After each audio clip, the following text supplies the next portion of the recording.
Indian constitution master series के episode 14 में आपका स्वागत है। आज हम पढ़ेंगे मौलिक अधिकार पार्ट 2 यानी स्वतंत्रता का अधिकार, राइट टू फ्रीडम। आइए जानते हैं आर्टिकल्स 19 से 22 को आसान भाषा और एग्जाम ट्रिक्स के साथ। इसके एपिसोड 14 में आपका स्वागत है। आज हम पढ़ेंगे मौलिक अधिकार पार्ट 2 यानी स्वतंत्रता का अधिकार, राइट टू फ्रीडम, आर्टिकल्स 19 से 22। आइए इसे आसान भाषा में समझते हैं। अनुच्छेद 19, 6 स्वतंत्रताएं, 6 फ्रीडम्स। भारतीय नागरिकों को 6 महत्वपूर्ण स्वतंत्रताएं प्राप्त हैं। 1. वाक एवं अभिव्यक्ति की स्वतंत्रता, अपनी बात रखने और विचार व्यक्त करने का अधिकार। उदाहरण, आप सोशल मीडिया पर अपनी राय व्यक्त कर सकते हैं, लेकिन किसी के खिलाफ झूठी या नफरत फैलाने वाली बात नहीं लिख सकते। 2. शांतिपूर्ण और बिना हथियार सभा करने की स्वतंत्रता। उदाहरण, लोग किसी मुद्दे पर शांतिपूर्ण धरना या रैली कर सकते हैं। 3. संगठन या संघ बनाने की स्वतंत्रता। उदाहरण, छात्र छात्र संघ या कर्मचारी ट्रेड यूनियन बना सकते हैं। 4. पूरे भारत में स्वतंत्र रूप से घूमने का अधिकार। उदाहरण, आप उत्तर प्रदेश से केरल या राजस्थान बिना किसी विशेष अनुमति के घूमने जा सकते हैं। 5. भारत में कहीं भी रहने और बसने का अधिकार। उदाहरण, दिल्ली का व्यक्ति नौकरी के लिए बेंगलुरु जाकर स्थायी रूप से रह सकता है। 6. कोई भी वैध व्यवसाय, व्यापार या पेशा चुनने का अधिकार। उदाहरण, कोई व्यक्ति दुकान खोल सकता है, डॉक्टर, शिक्षक, वकील या व्यापारी बन सकता है, कानून के अनुसार।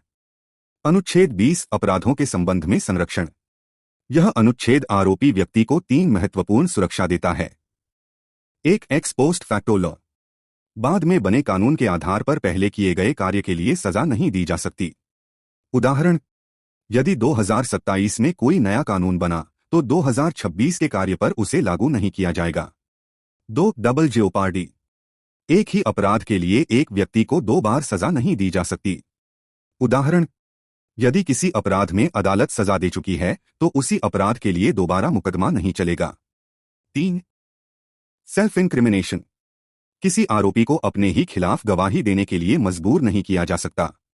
उदाहरण, पुलिस आरोपी को जबरदस्ती अपना अपराध स्वीकार करने के लिए बाध्य नहीं कर सकती। अनुच्छेद 21, जीवन एवं व्यक्तिगत स्वतंत्रता का अधिकार। किसी व्यक्ति के जीवन या व्यक्तिगत स्वतंत्रता से केवल कानून द्वारा स्थापित प्रक्रिया के अनुसार ही वंचित किया जा सकता है। उदाहरण, बिना कानूनी प्रक्रिया के किसी को गिरफ्तार या जेल में नहीं रखा जा सकता। अनुच्छेद 21 के अंतर्गत प्रमुख अधिकार: गरिमापूर्ण जीवन का अधिकार, स्वच्छ पर्यावरण का अधिकार, निजता प्राइवेसी का अधिकार, निःशुल्क कानूनी सहायता का अधिकार। अनुच्छेद 21 शिक्षा का अधिकार। 6 से 14 वर्ष तक के प्रत्येक बच्चे को निःशुल्क और अनिवार्य शिक्षा का अधिकार। उदाहरण, 6-14 वर्ष का बच्चा सरकारी विद्यालय में निःशुल्क शिक्षा प्राप्त कर सकता है। महत्वपूर्ण तथ्य: 86वां संविधान संशोधन 2002 द्वारा जोड़ा गया। RTE एक्ट 2009 के माध्यम से लागू किया गया। अनुच्छेद 22, गिरफ्तारी और निरोध के समय संरक्षण। गिरफ्तार व्यक्ति को निम्नलिखित अधिकार प्राप्त हैं। गिरफ्तारी का कारण बताया जाएगा। अपनी पसंद के वकील से मिलने का अधिकार। 24 घंटे के भीतर मजिस्ट्रेट के सामने पेश करना अनिवार्य। उदाहरण, यदि पुलिस किसी व्यक्ति को गिरफ्तार करती है तो उसे 24 घंटे के भीतर मजिस्ट्रेट के सामने पेश करना होगा। Exam trick, articles 19-22। 19, 6 स्वतंत्रताएं। 20, अपराधों में संरक्षण। 21, जीवन एवं व्यक्तिगत स्वतंत्रता। 21, अशिक्षा का अधिकार, 6-14 वर्ष। 22, गिरफ्तारी एवं निरोध में संरक्षण। महत्वपूर्ण: यह topic SSC, railway, banking, UPSC, UPPSC, UP police, PCs, CDS, NDA तथा अन्य प्रतियोगी परीक्षाओं में बार बार पूछा जाता है। क्विज प्रश्न: भारतीय संविधान का अनुच्छेद 21 किस अधिकार से संबंधित है? A. समानता का अधिकार, B. शिक्षा का अधिकार, C. धर्म की स्वतंत्रता, D. संवैधानिक उपचार का अधिकार। अपना आंसर ABCD कमेंट में लिखिए।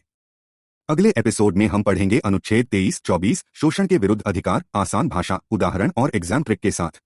अगर आप SSC, railway, banking, UPSC, UPPSC, UP police, PCs, CDS, NDA जैसी प्रतियोगी परीक्षाओं की तैयारी कर रहे हैं तो कॉम्पिटिशन एग्जाम ब्लूप्रिंट को सब्सक्राइब करना बिल्कुल न भूलें। हर दिन नए क्विज, ट्रिक्स और PYQ एनालिसिस के लिए जुड़े रहिए कॉम्पिटिशन एग्जाम ब्लूप्रिंट के साथ। मिलते हैं अगले एपिसोड में। तब तक के लिए जय हिंद।